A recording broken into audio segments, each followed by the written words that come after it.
them completely useless. Coop, Walter, every last one. Living with that horned freak left Walter no choice but to leave Scarlet Moon. But I had no idea that telling our superiors about the beast would turn Walter into an exile. Wait, is he talking about... I never thought Walter would actually leave the Empire to protect that thing. He never understood that the damn creature was the source of all of our troubles. A fool to the end. Oh, Heinz.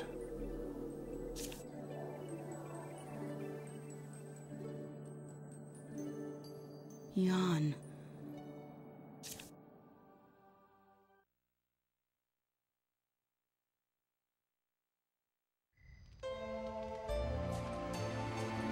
I had no idea something had happened like that between Walter and Heinz. I just hope that Jan isn't taking it too hard.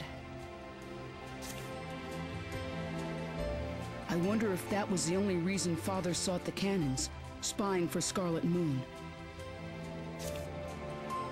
As far as I know, he wasn't as bent on taking them back as Heinz was. It always seemed to me that he was simply investigating the devices. He had a curious mind. Maybe he never even meant to return.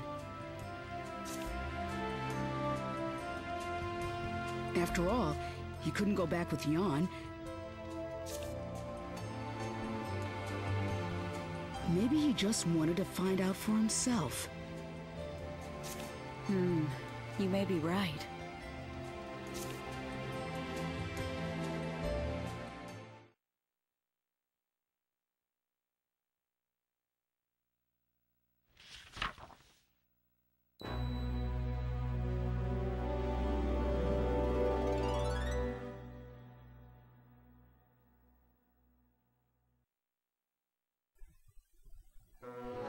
Alright, before we continue on with the last part of this game, we're going to kind of go back in time a bit and go to the, well, not really much back in time, but as I say, we're going to Disaster Grasslands and we're going to show off the final hunting area.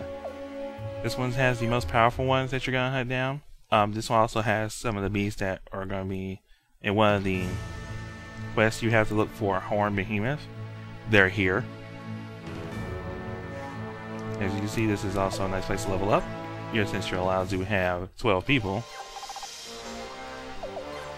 And this one shouldn't be too big of a deal. As you can see, there's 2 horned behemoths. They have an ability that does a knockback. They hit hard, but that's pretty much all they got going for them, hitting hard. They're pretty much as lame as they were in Suikoden 4. Yeah, they hit hard, but you're usually so much higher level that you don't care. And this one gets knocked back, which could be a disadvantage, but most of the time it's just an annoyance.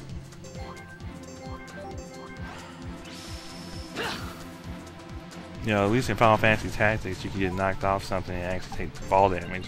This one is just, well,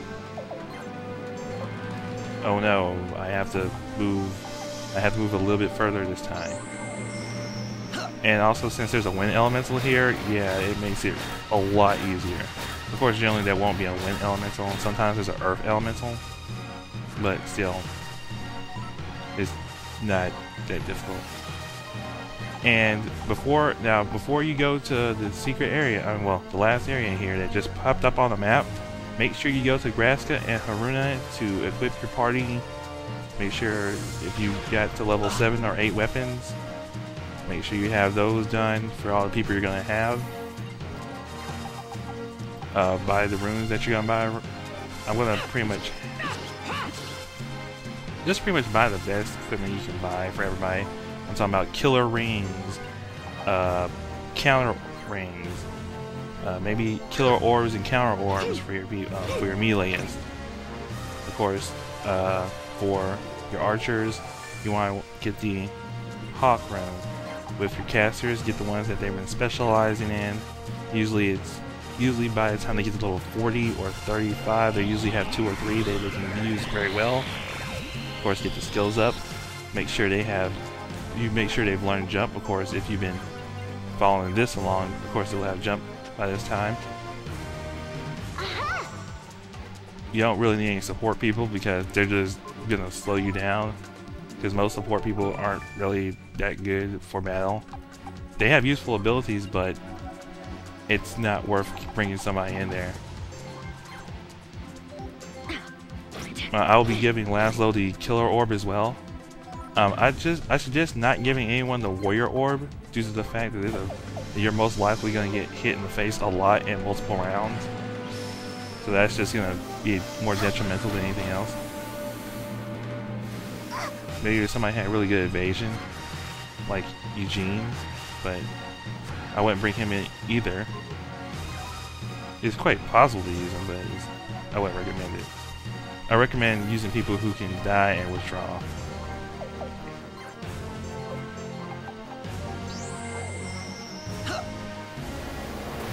Kiro, of course, will, if you get everybody to level 40, they'll be able to have about 7 or 8 skills they can use. You can equip, of course, make sure you equip them with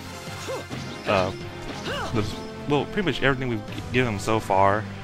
Make sure they have, if you can, make sure they have ones that are also good for defense, like dodge and mind. I think it's mind reader, which increases the dodge chance for side and back attacks. Of course, if you notice in certain other characters, they can't actually get certain skills. Like Laszlo doesn't have the concentrate skill, and you'll see later on how that can go badly if you forget that he doesn't have concentrate and you can't get it. So that's the only real disadvantage of having the